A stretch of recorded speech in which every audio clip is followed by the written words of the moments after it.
एक दिन पंछी रहेगा पिंजड़ा खाली। उड़ जाएगा एक दिन पंछी रहेगा पिंजरा खाली। उड़ जाएगा एक दिन पंछी रहेगा पिंजरा खाली। पिंजड़ा खाली, पिंजड़ा खाली, ओ पिंजड़ा खाली, पिंजरा खाली।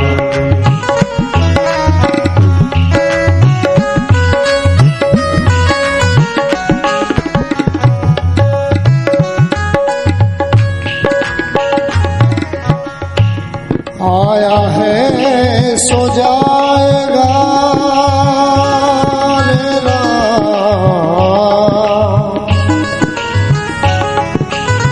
आया है सो जाएगा राजा रंग फकीर। आया है सो जाएगा राजा रंग फकीर। आया है सो जाएगा राजा रंग फकीर। आया है सो जाएगा राजा रंग फकीर। कोई सिंहासन चढ़ चला, कोई बंधा जंजीर, कोई बंधा जंजीर। इसीलिए तू लाख हिफाजत कर ले, तू लाख हिफाजत कर ले, तू लाख करे रखवाली। उड़ जाएगा एक दिन पंछी रहेगा पिंजड़ा खाली। उड़ जाएगा एक दिन पंछी रहेगा पिंजरा खाली। उड़ जाएगा एक दिन पंछी रहेगा पिंजरा खाली। पिंजड़ा खाली, पिंजड़ा खाली, ओ पिंजड़ा खाली, पिंजरा खाली।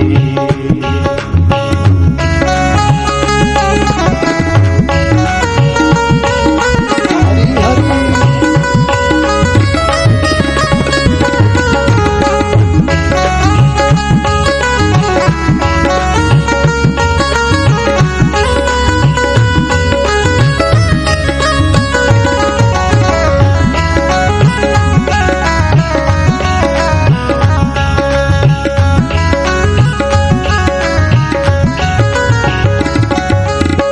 मौत सबको आनी है, कौन इससे छूटा है।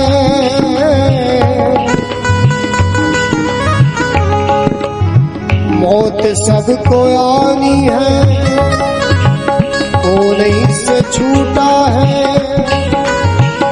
तू फना नहीं होगा, ये ख्याल झूठा है, ये ख्याल झूठा है। अब तू लाख हिफाजत कर ले, तू लाख हिफाजत कर ले, तू लाख करे रखवाली। उड़ जाएगा एक दिन पंछी रहेगा पिंजड़ा खाली। उड़ जाएगा एक दिन पंछी रहेगा पिंजरा खाली। उड़ जाएगा एक दिन पंछी रहेगा पिंजड़ा खाली। अरे उड़ जाएगा एक दिन पंछी रहेगा पिंजरा खाली। पिंजड़ा खाली, पिंजड़ा खाली, ओ पिंजरा खाली, पिंजरा खाली। उड़ जाएगा एक दिन पंछी रहेगा पिंजड़ा खाली। उड़ जाएगा एक दिन पंछी रहेगा पिंजरा खाली। उड़ जाएगा एक दिन पंछी रहेगा पिंजड़ा खाली।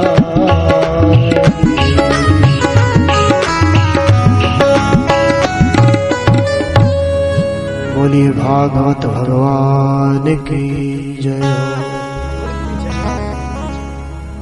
सूत जी महाराज कहते हैं सौनकादि 88,000 ऋषियों से, हे महात्माओं, काल व्याल मुखग्रास त्रास निर्णास हेत श्रीमद्भागवतम शास्त्रम कलौ किरेण भाषितम। भैया काल से बचना है तो परमात्मा से प्रेम करना सीख जाओ, और प्रेम करते करते करते करते अपने माथे पे जो बोझा लाद के घूम रहे हो ना, कि सारी व्यवस्थाएं हम अपनी कर रहे हैं, उस बोझे को उतार करके उस परमात्मा के चरणों में सौंप दो। हे प्रभु, हम आपकी शरण में हैं, आप जैसी जैसी प्रेरणा देते जाओगे हम वैसा ही करते जाएंगे, सारा बोझ उतर जाएगा आपका। परमात्मा तो जो कुछ करते हैं वो सब सही करते हैं। अगर वो सही नहीं करते, किसी के साथ गलत किसी के साथ सही, तो उसको फिर ईश्वर कौन कहता है, उसको भगवान कौन कहता है। इसलिए जो कुछ करते हैं सब जीवों के हित में कार्य करते हैं। वो चाहे हमारे अनुकूल वो कार्य नहीं होवे तो हो सकता है हमें अच्छा नहीं लगे, बाकी ईश्वर सबके हित में हमेशा कार्य करते हैं। आज भागवत की शरण लेने के लिए कहा सूत जी महाराज ने, और कहा भैया मैं आपको एक बात कहना चाहता हूँ। भागवत की कैसी महिमा है, जो भागवत की कथा आपको सहज में आज सुनने को प्राप्त हो रही है, इसकी कैसी महिमा है। सूत जी महाराज कहते हैं, महाराज परीक्षित को एक महात्मा के बेटे का 7 दिन में मरने का शाप लग गया था। राजर्षि परीक्षित से कुछ अपराध हुआ महात्मा का। महात्मा के नादान बेटे ने ऐसे धर्मात्मा राजा को 7 दिन में मरने का शाप दे दिया। राजा ने अनशन किया, गंगा तट पर जाकर के बैठ गए राजा,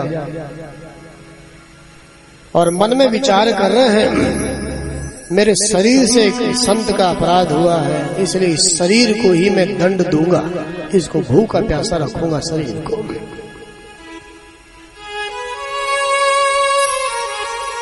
अनशन करके बैठे गंगा तट पर। सूत जी महाराज कहते हैं,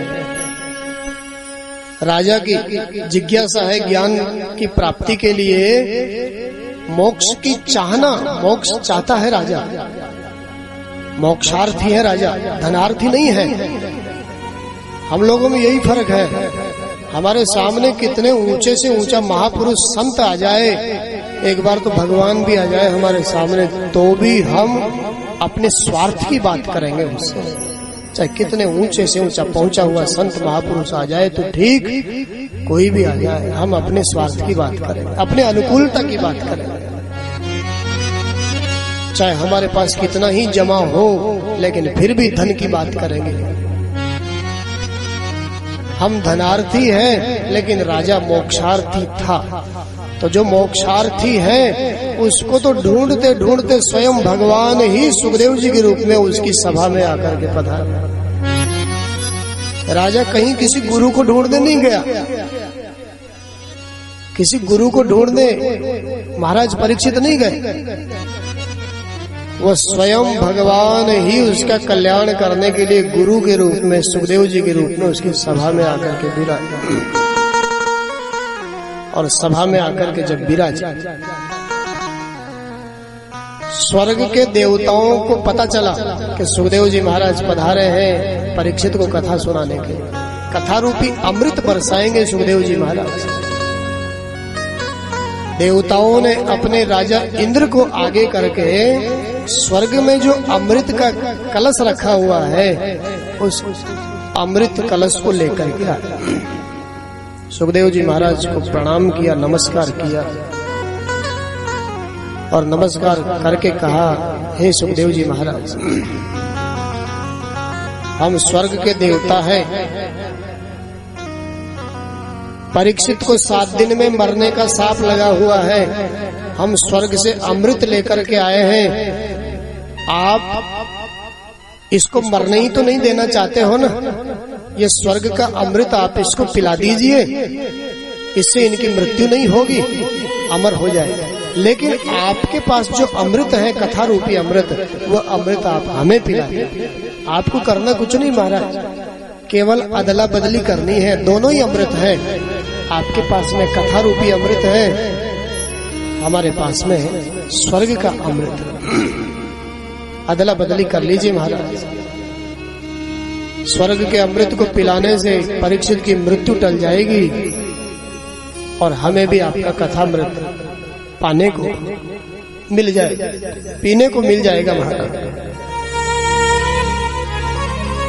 सुखदेव जी महाराज ने देवताओं की बात को सुना और हंसने लगे। सुखदेव जी महाराज, बात तो तुम्हारी ठीक है देवताओं, लेकिन हंसी इस बात की है,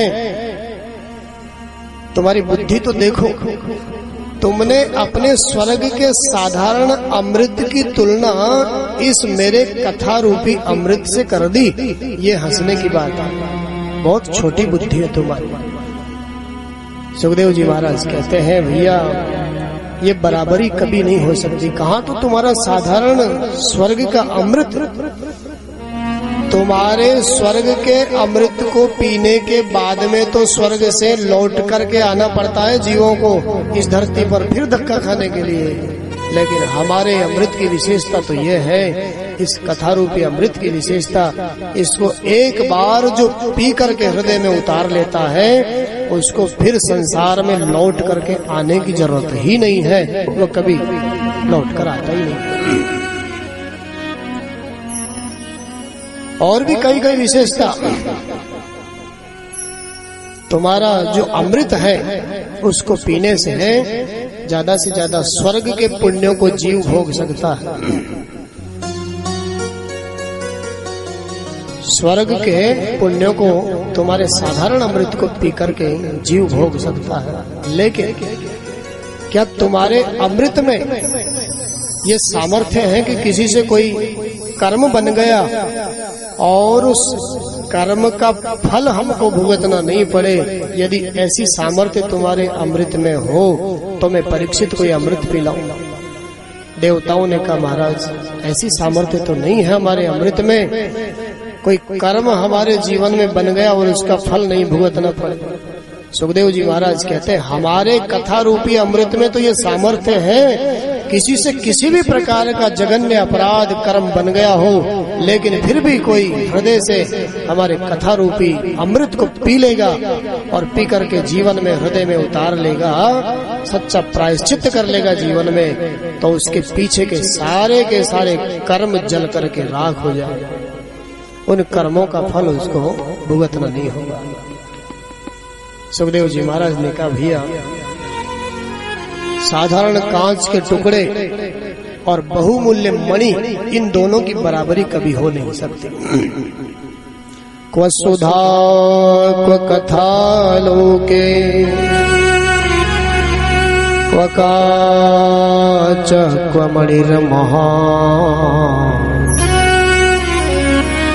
ब्रह्मरातो विचार्यैव तदा देवान् जहासः तदा देवान् जहासः।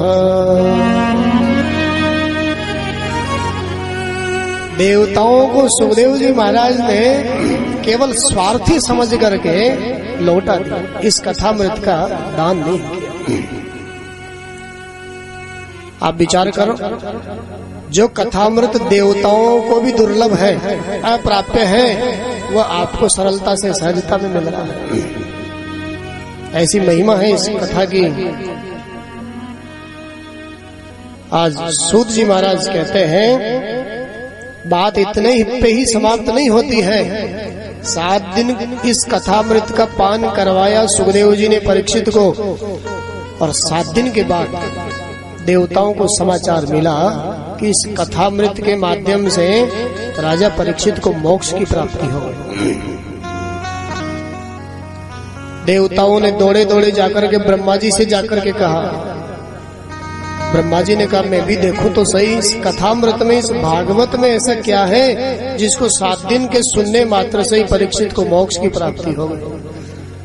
तो पद्म पुराण के इस महात्म्य के उसमें वर्णन है, महात्म्य के प्रथम अध्याय में वर्णन है।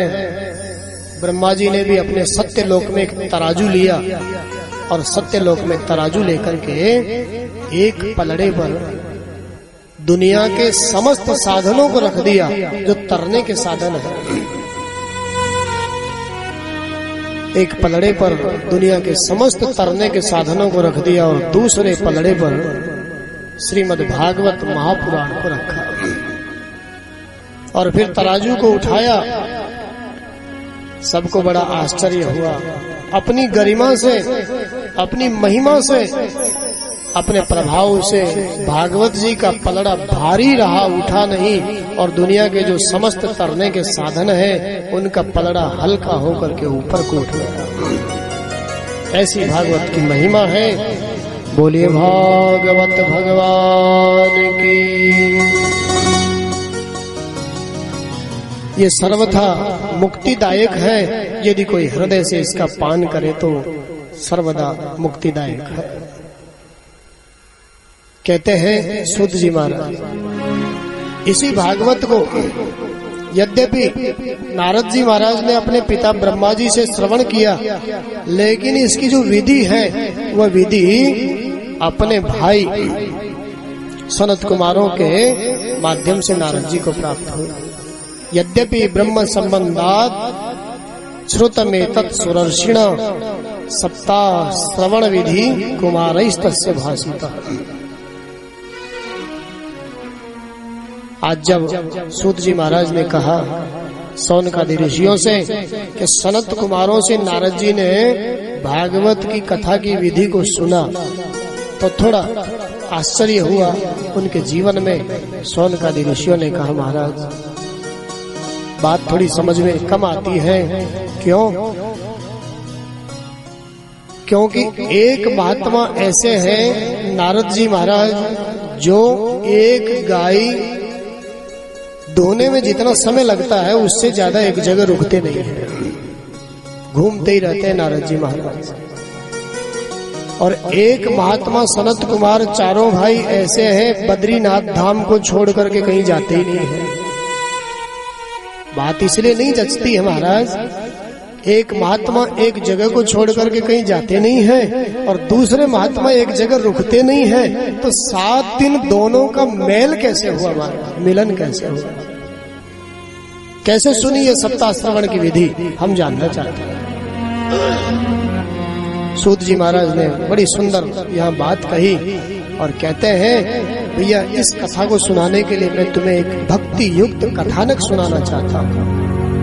उस कथानक के माध्यम से तुम्हारे सब समझ में आ जाएगा कैसे नारद जी सनत कुमारों से जाकर के मिले, कैसे सनत कुमारों से कथा सुनी। ये सारी की सारी बातें तुम्हारे समझ में आ जाएगी। बड़ा सुंदर कथानक सुनाया और कहा, एकदा हि विशालाया चत्वार ऋषयो मलाः सत्संगार्थं समायाता तत्र नारदं तद्रशुस्तत्र नारदं। सूत जी महाराज कहते, भैया एक दिन की बात है, एक बार की बात है। विशालापुरी, जिसको हम बद्रीनाथ धाम के नाम से भी जानते हैं, उस विशालापुरी में, बद्रीनाथ धाम का नाम विशालापुरी भी है, इसलिए पुराने लोग उसको बद्री विशाल के नाम से भी पुकारते हैं। हम लोग तो नहीं पुकारते, आजकल तो बद्री नारायण बद्रीनाथ कहते हैं, लेकिन मैंने तो सुना है पहले लोग बद्री विशाल ही बोलते थे। तो यहाँ भागवत में भी पद्म पुराण में वर्णन आया है, एकदा ही विशालायाम, विशालापुरी में एक दिन की बात, चारों भाई सनत कुमार बैठे हुए हैं, अपना हरि शरणम का जाप कर रहे हैं, क्योंकि उनके जीवन में इस मंत्र के, इस नाम के अलावा और कोई काम ही नहीं है। नाम जप के अलावा दूसरा कोई काम नहीं है। सोते बैठते उठते खाते चलते फिरते हरि शरणम हरि शरणम हरि शरणम, यही उनका जीवन है। कथा मात्रैक जीविनः, जीवन कैसा है? 3 भाई कथा सुनते हैं, एक भाई कथा सुनाता है, 4 भाई है ना, सनक, सनंदन, सनातन और सनत कुमार, 4 भाई।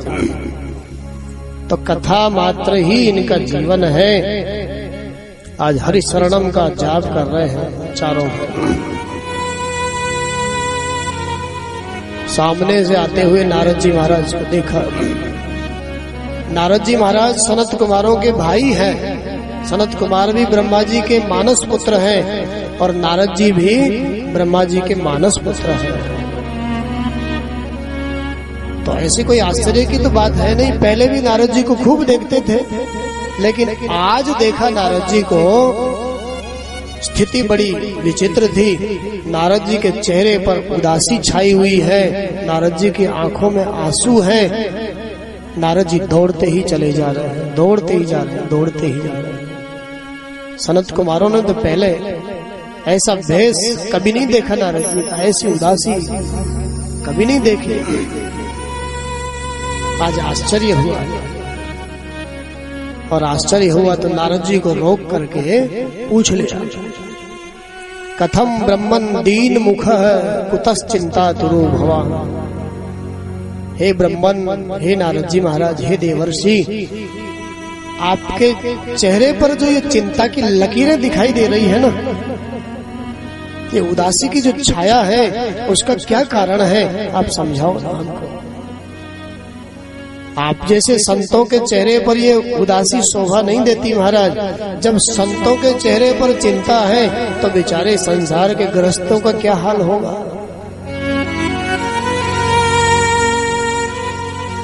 आपके चेहरे पर तो आज से पहले कभी कोई उदासी देखी नहीं हमने, क्या कारण है।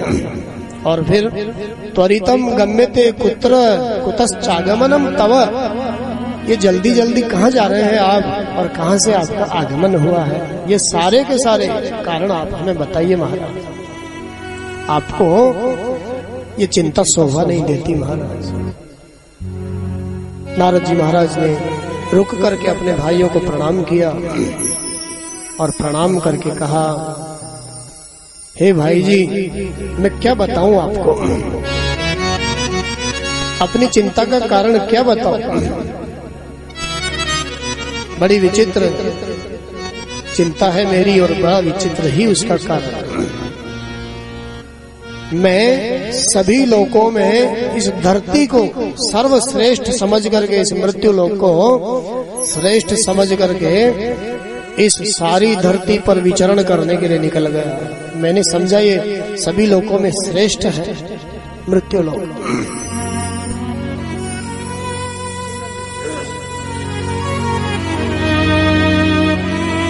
इस मृत्यु लोक को मैंने सर्वश्रेष्ठ समझा और सभी जगह गया, तीर्थों में गया, आश्रमों में गया, गृहस्थों के यहाँ गया, सब जगह भ्रमण किया गया।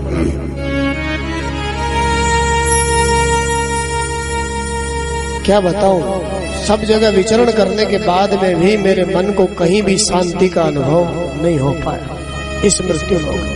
नारद जी अपनी पीड़ा बता रहे हैं, अपनी चिंता का कारण बता रहे हैं। कहा, अहम तो पृथ्वी यातो ज्ञात्वा सर्वोत्तमामिति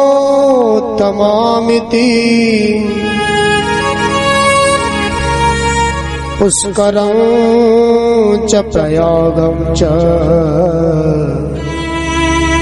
काशीं गोदावरीं तथा। नारद जी महाराज कहते हैं, मैं पुष्कर गया शांति पाने के लिए। किसके लिए? तीर्थ की यात्रा करी मैंने, पुष्कर में गया, प्रयागराज गया, काशी विश्वनाथ के दर्शन भी किए, गोदावरी श्री रंगनाथ भगवान के गोदावरी के तट पर मैंने दर्शन किए, हरि क्षेत्र कुरुक्षेत्र श्री रंगम सेतु वंदनम सेतु वंदन रामेश्वरम, इस मृत्यु लोक के सारे तीर्थों का मैंने भ्रमण किया, लेकिन सभी तीर्थों का भ्रमण दर्शन करने के बाद में भी मेरे मन को शांति नहीं मिल पाई। क्यों? कारण क्या? बड़ा सुंदर कारण बताया नारद जी महाराज।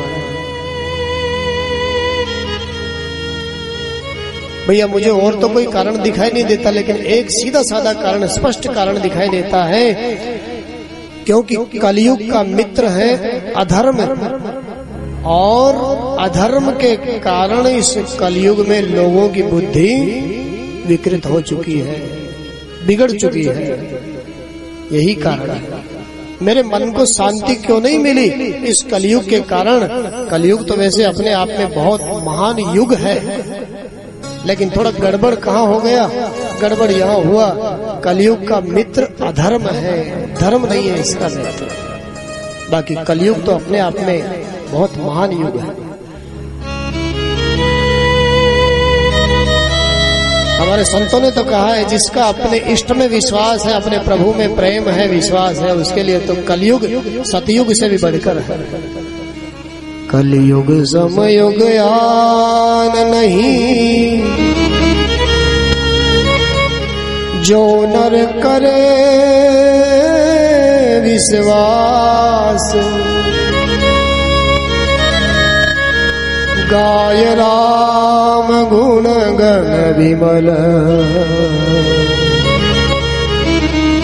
भवतरे भी नहीं प्रयास। कलयुग की तो अपने आप में बड़ी महिमा है, संतों ने गाया है, शास्त्रों ने कहा। कलयुग केवल नाम आधारा, कलयुग केवल नाम आधारा, कलयुग केवल नाम आधारा। सुमिर सुमिर नर उतर पारा, सुमिर सुमिर नर उतर ही पारा। सुमिर सुमिर नर उतर